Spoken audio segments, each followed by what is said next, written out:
You're listening to the My Simplified Life podcast, and this is episode number 204.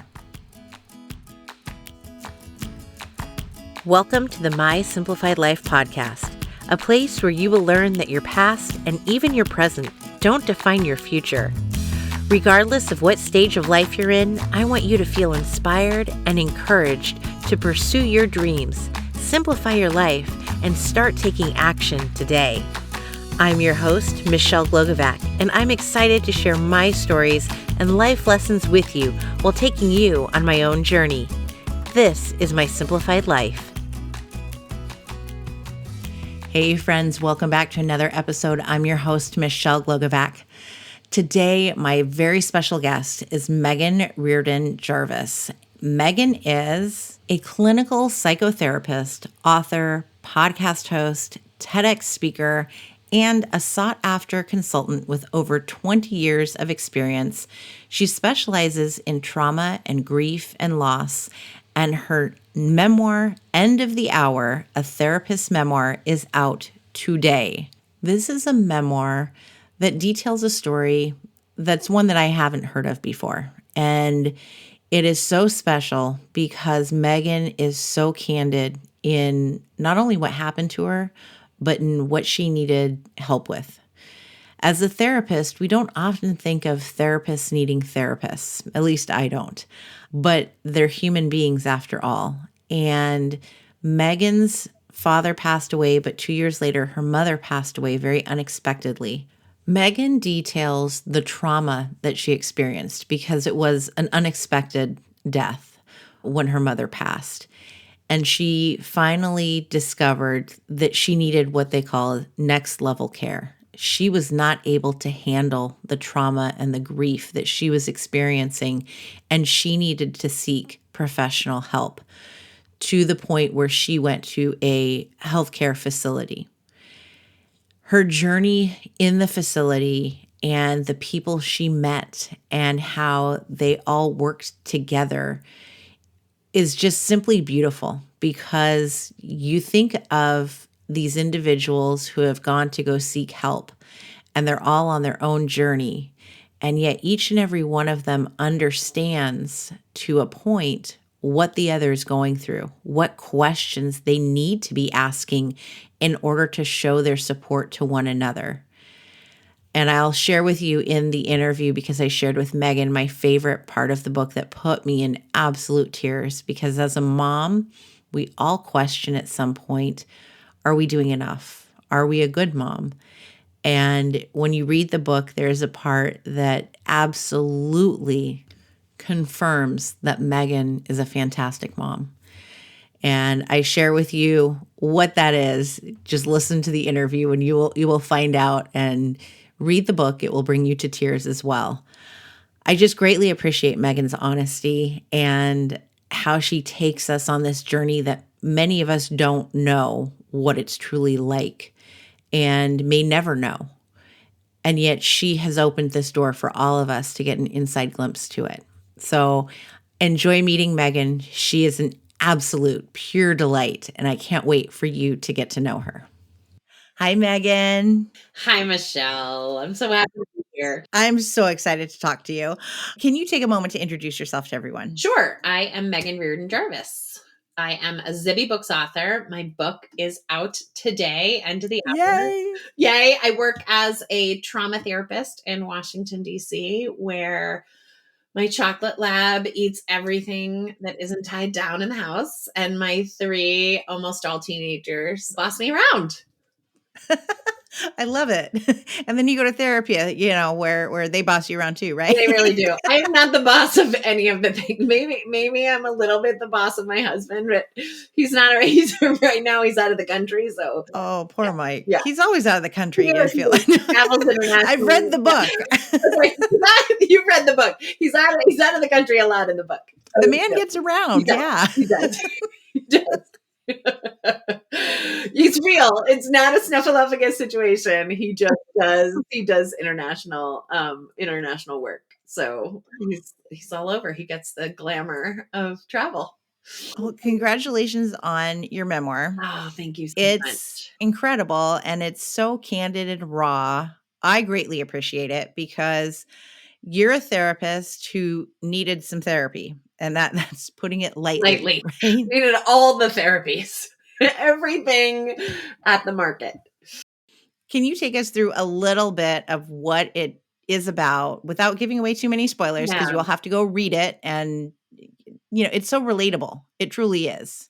Yeah. So, I mean, it sort of has like two different levels for me. One is the person who likes to read true stories. My mom was a big true story reader, memoir and biography. She just couldn't understand why anyone would read fiction.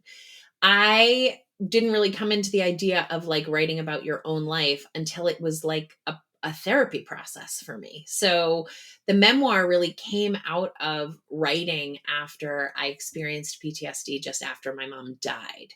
So the second level of that is that in the earlier part of the book, I talk about my father's death from cancer, which is really, really sad, but it's not traumatizing. I do some therapy. My sleep is a little bit disrupted, but my dad died slowly over the course of a year, and I participated a lot in his death. I spent a lot of time with him, spent a lot of time thinking about him dying. I helped him make some plans about his death, and I was with him a lot as his body was getting sick and ailing. And when he died, it was terribly sad, but it was not traumatizing. Traumatizing being like dysregulating to my body. The body is made up of these 12 systems, and mine stayed intact. 2 years later, I was on vacation with my mom. She had a stomach bug and she died suddenly. And that was a completely different experience almost immediately. And I write about it in the book. Trauma, it's like gremlins are coming for me while I'm standing in this parking lot learning this information. And so I try to do a couple of things. One is tell that story as a human, as a daughter, what that felt like. And I really had incredible help, editing help, sort of understanding how do you from tell your experience so that it really connects and pulls on the threads of human experience. And so that's what I'm trying to talk to people about, is just sort of the pain of profound loss. But as a clinician, what I'm really hoping is that I am helping people see the difference between the two things, because as a clinician, I work with people who are the second category, the category that I experienced with my mom, which was really dysregulated. I couldn't eat, I couldn't sleep, I was getting sicker and not better. And that needs treatment. So my dad's, it was the kind that we think of with loss, which is like it's hard and it's sad, but you get through it and you kind of figure it out with available supports. With my mom's, I really needed all kinds of intervention in order to mostly eat and sleep. I mean, my body was not totally shutting down, but I had not slept in many days in a row for more than 3 hours at a time. And so the memoir is sort of, it's two layers. One, it's, I think, a human story of loss. And even if people haven't experienced the death of their parents, most adults have experienced some sort of profound loss, a divorce, a breakup, a dream that they, can't realize, their health. All of that is sort of like relatable. But also, I work in this clinical field where people come to me and they have been suffering with these symptoms for over a year. They have not been sleeping for over a year. They have been blaming themselves for, ruminations for over a year. They have been, you know, sort of making their world smaller because they're really easily irritable, or they feel very other than other people around them. And they didn't know that there was treatment. And by treatment, what I mean is like therapy when we think about it. Well, when we think about it, we think about like The Sopranos and like sleeping with your therapist and them not doing any of the things that they're supposed to do. I don't normally think that, but now I will. Some of the concepts that people generally have is sort of from TV and movies, and it's maybe not the best reflection of what therapy really is, but a lot of it is sort of like, hey, tell us about your feelings.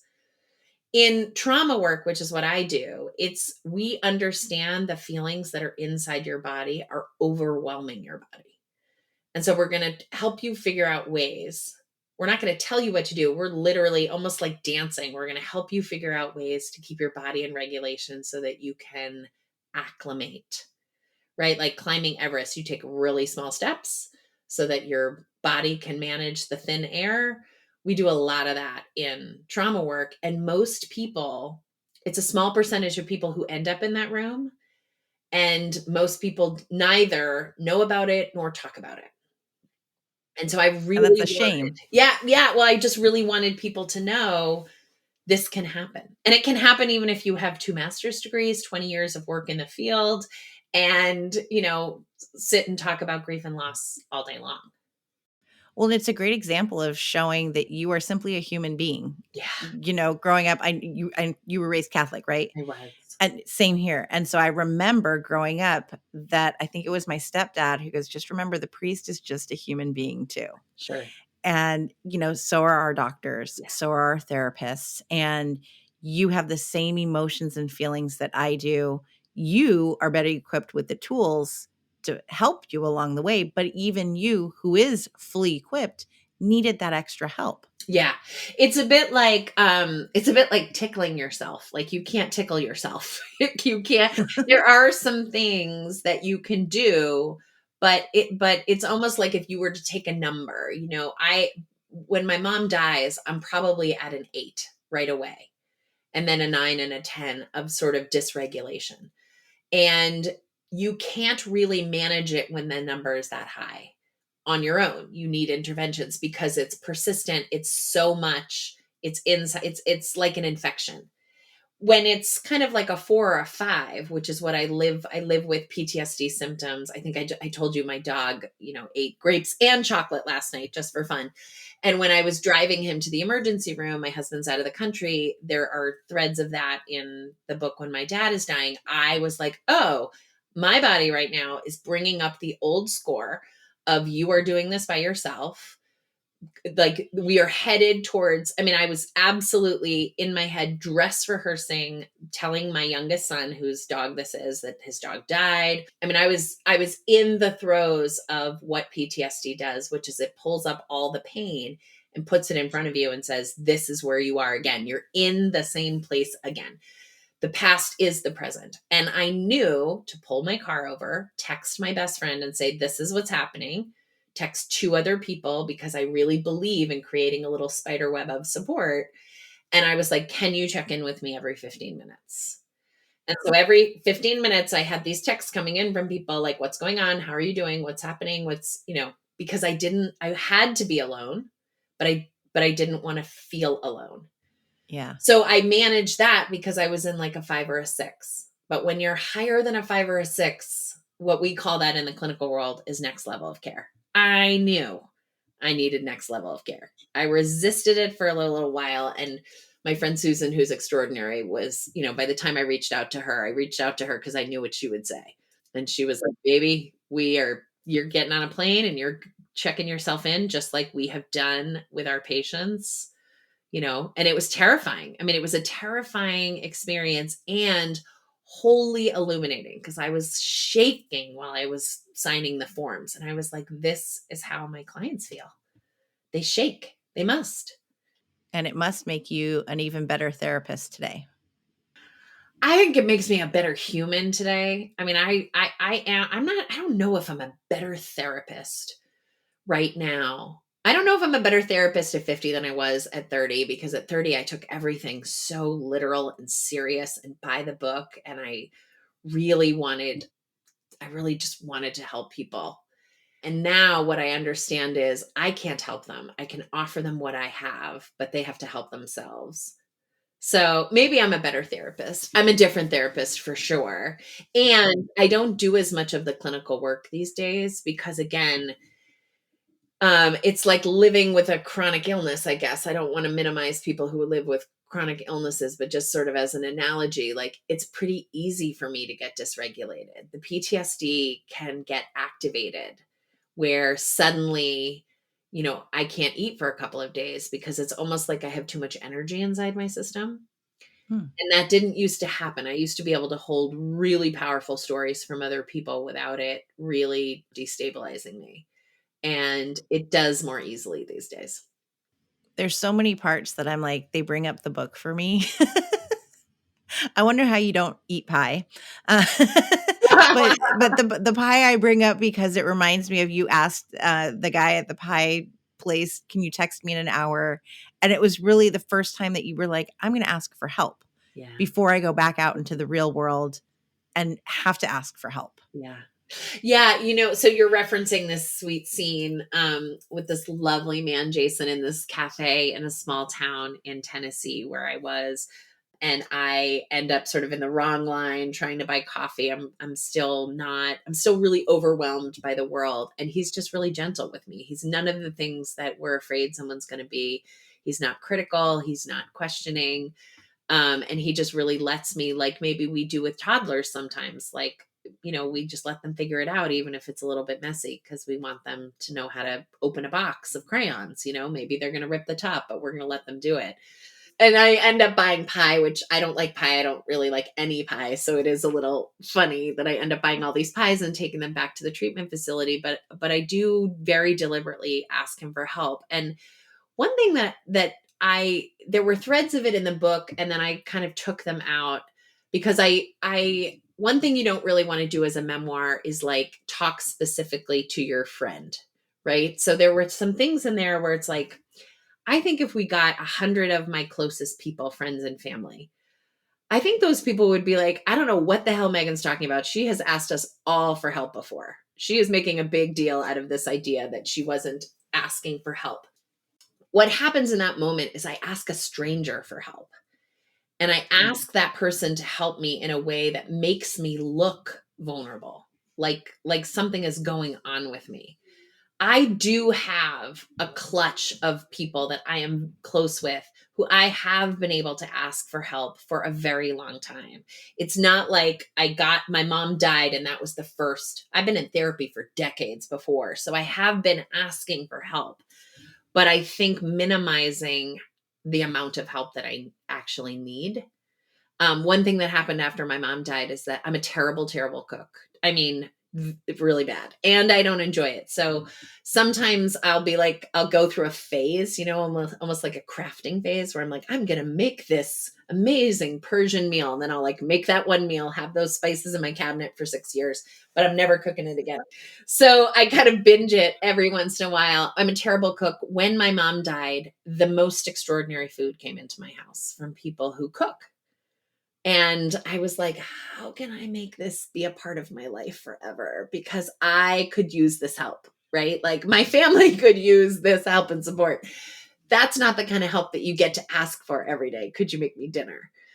Much more, it's in the sort of critical way of like last night when my husband wasn't here, it was at night. My dog ate the stupid grapes and the chocolate, which I understand is my fault for letting those things, just in case anyone's like, lady, this is your, I know. No, it's a judgment-free zone. I'm learning. I've never had a lab before. I didn't know that they are the same as goats. They'll eat anything that isn't like tied down or sprayed with something disgusting. But I did reach out to a friend and say, this is what's happening. If everything goes south, I'm going to need you to help me with my kids. And she was like, I won't go to bed until you tell me that you need me. And that did feel a little vulnerable because it was like a little bit over an edge. I've never asked for that kind of thing before, but I really felt like I had to.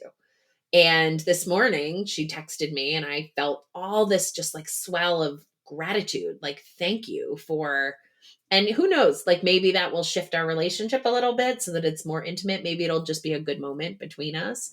But previous to really falling all the way apart, I think I only noticed the vulnerability and I missed the intimacy, the way it can connect you. Oh, I love that. Yeah. I want to talk about being in the treatment facility because for so many, it's kind of taboo. Yeah. This isn't, not everybody goes, right? And as you mentioned in the book, it's expensive Yeah. to begin with. So the people that were there with you at the same time all had, the funds to be there. Yeah. But at the same time, there were all of these down to earth people too, I feel like, that you met, that you connected with. And it was a beautiful experience that Dr. G was so nice. And what Joe, was it Joe? Joe. No, who's the J name? That Oh, was your yeah, Joe, therapist. my therapist, Joe. Joe. Okay. Yeah. They're all Yeah. pseudonyms, so I'm like, I don't know my Right. Joe. So it's Joe. Yeah, my And I'm therapist. like, I'm pretty I sure know it is. You're right. the I was book thinking is of a fresh man. in my head. Josephine, my therapist. Yes. Yes. Yeah. Yeah.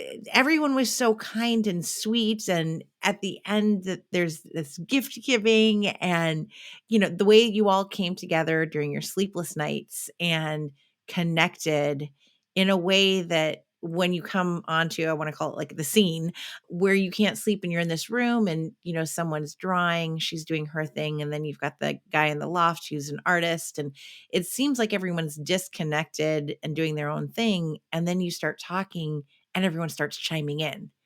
Yeah. And it's like family, you're all there for kind of different reasons, but similar reasons. Yeah. So there are not very many trauma-based facilities in the country. There are many, many, many that are treating addiction, which is one of the symptoms of trauma. We manage our trauma with addiction.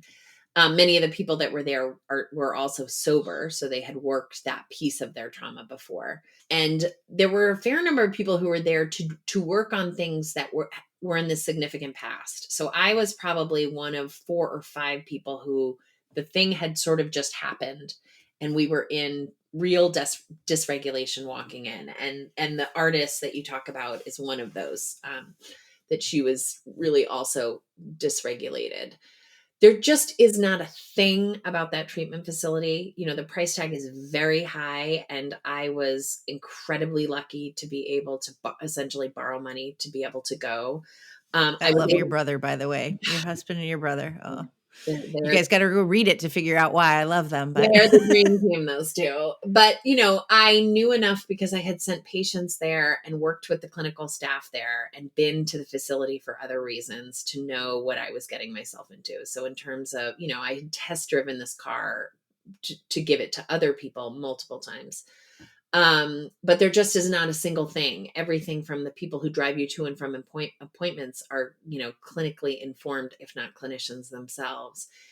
And part of my treatment plan was it's based kind of in this theory that our brains relax, actually. We feel safer for the most part around other people. So that's not true for everyone, but they knew that was true for me. So one of the questions they asked, I don't write about this in the book, but I have used it forever. And I loved that they asked me, as they said, how do you do better when you're crying? Are you a shower and in the car crier? Or do you prefer to cry at a table with someone else? Hmm. And really what they're getting at is, how do you regulate? Do you regulate better amongst people? And I really did think about it because I do cry in the shower and I do cry in my car.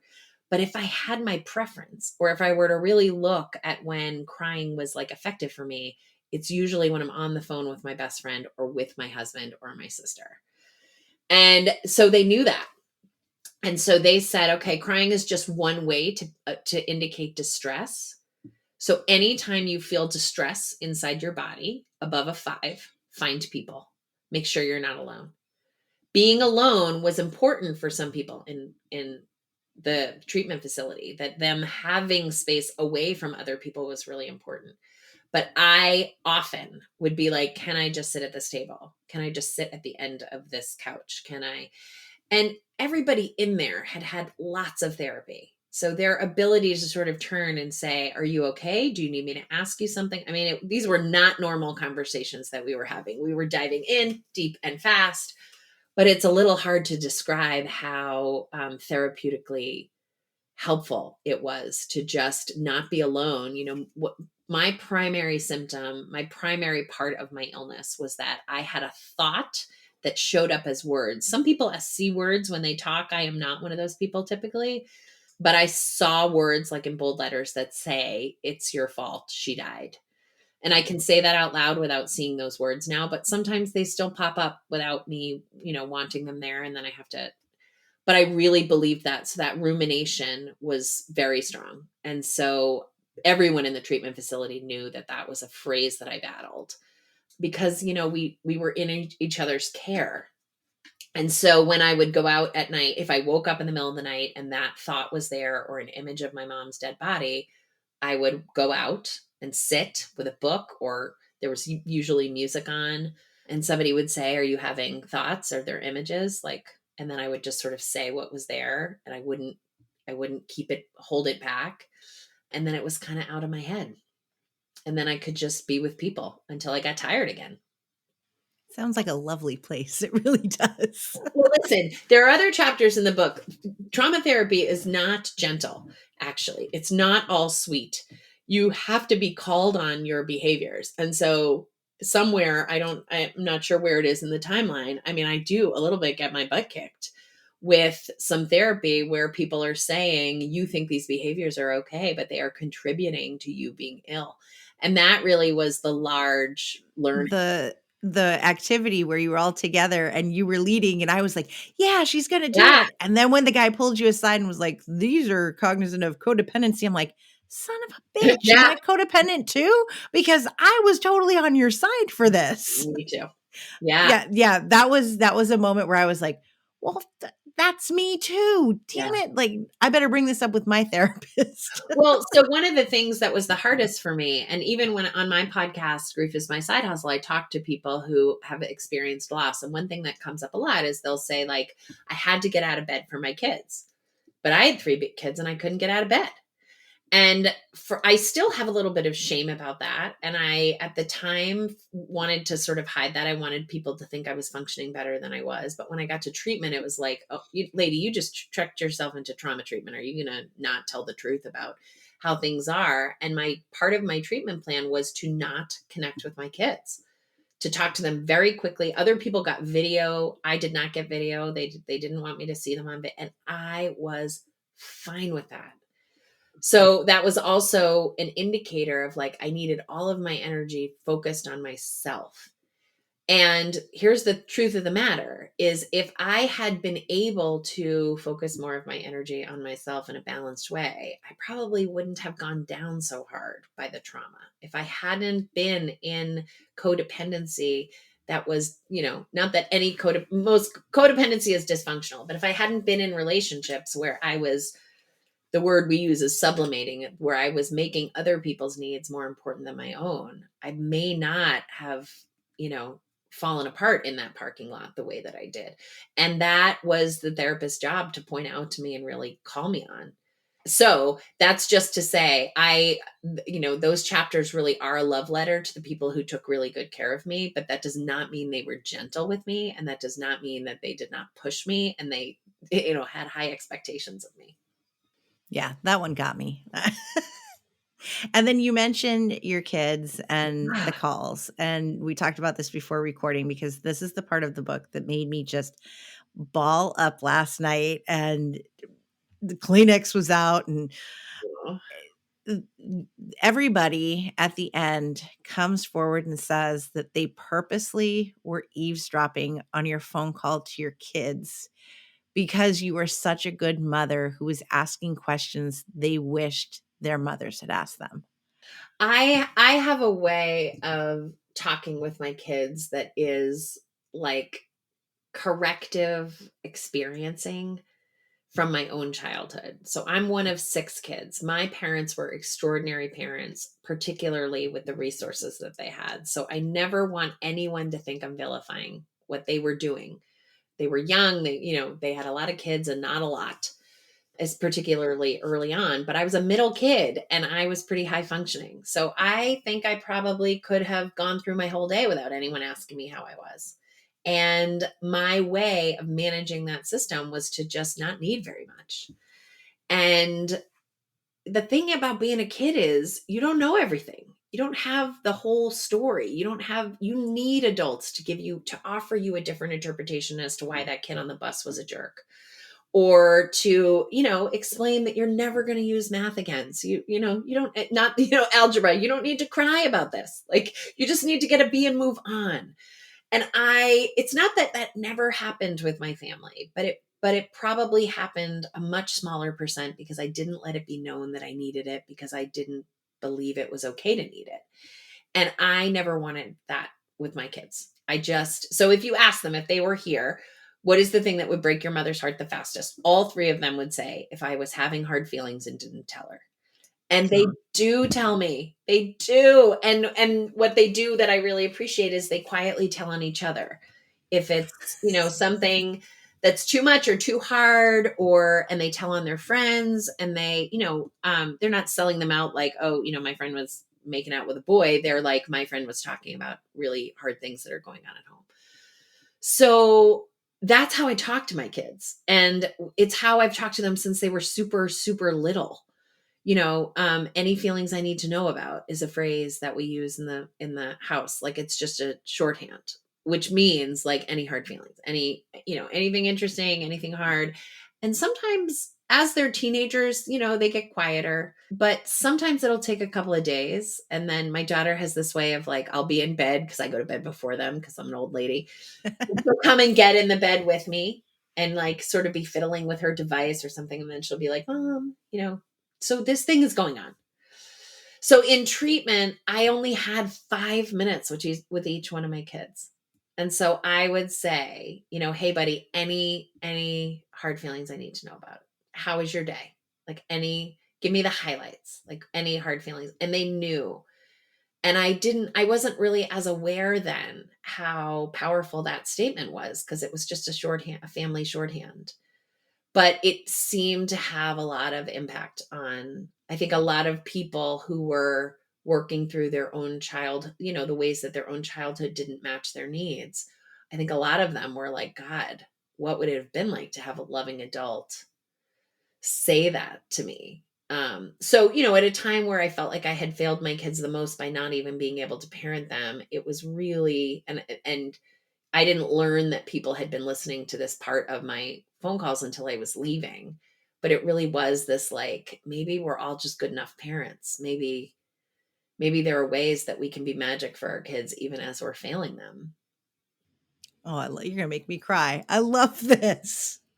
If anybody listening gets anything out of it, it's these few minutes that just yeah, you're a really good mom, and to ask those questions and to care, because I'm sure there are ones that don't.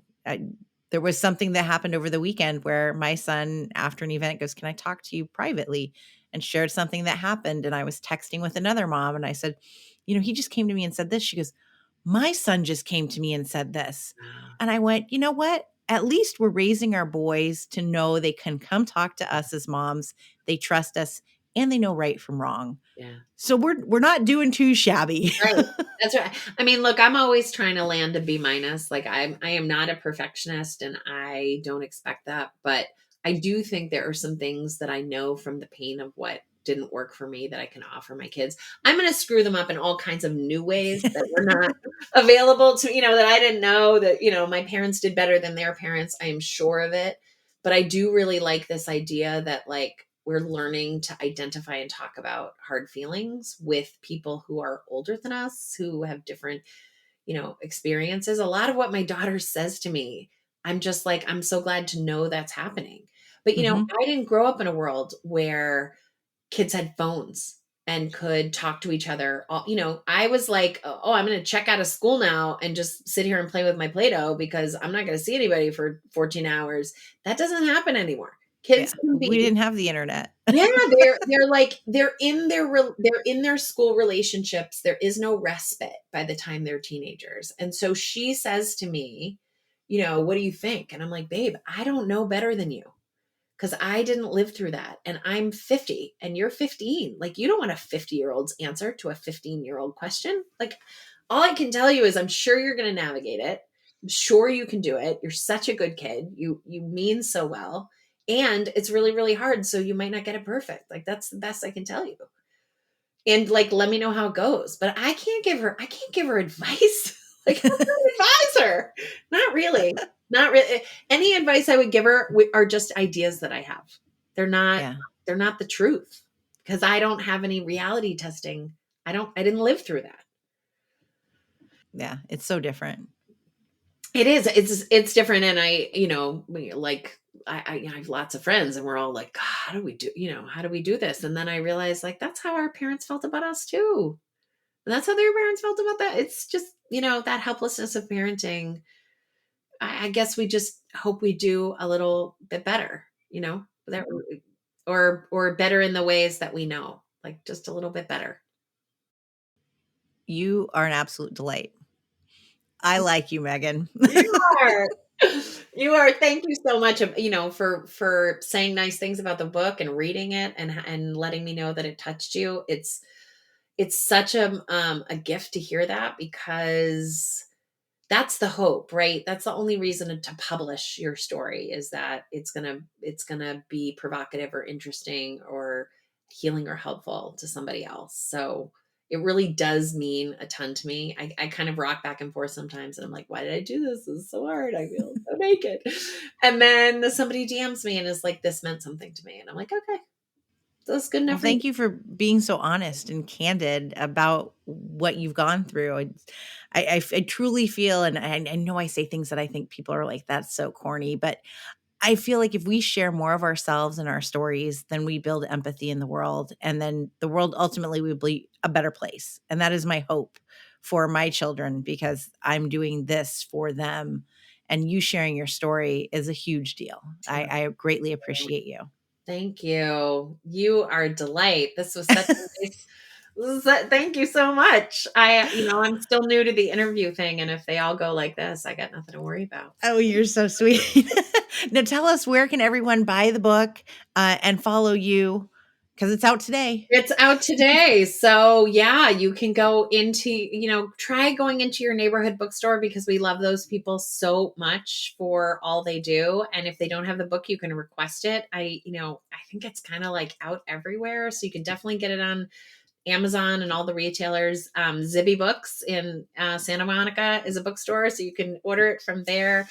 But yeah, it's out, so go find it and DM me and let me know what you think, and put on Goodreads and Amazon if you're enjoyed the book. Those things really mean a lot to me. So you can also find me at my Instagram, which is my name, Meghan Riordan Jarvis, or go Google if that's too hard to know how to spell all those names. We'll put it in the It show is hard. notes. You can Google and find Grief is My Side Hustle, which is my podcast, and I do a writing workshop. Come find me. Come talk to me.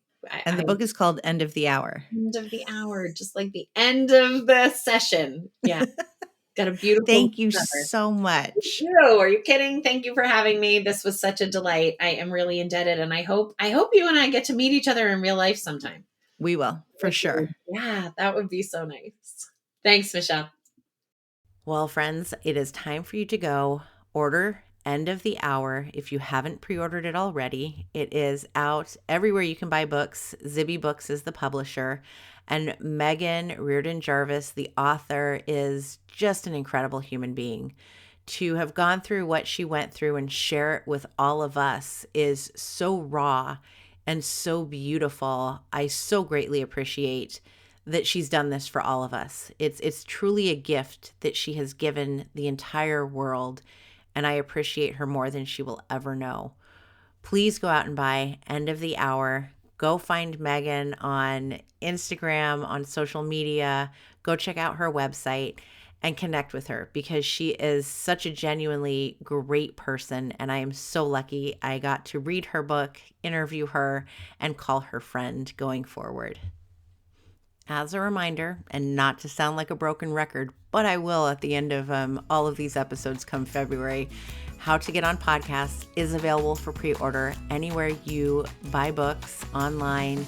Please go out and purchase it. And if you send me your receipt, you will receive the free companion course online when it launches February 27th.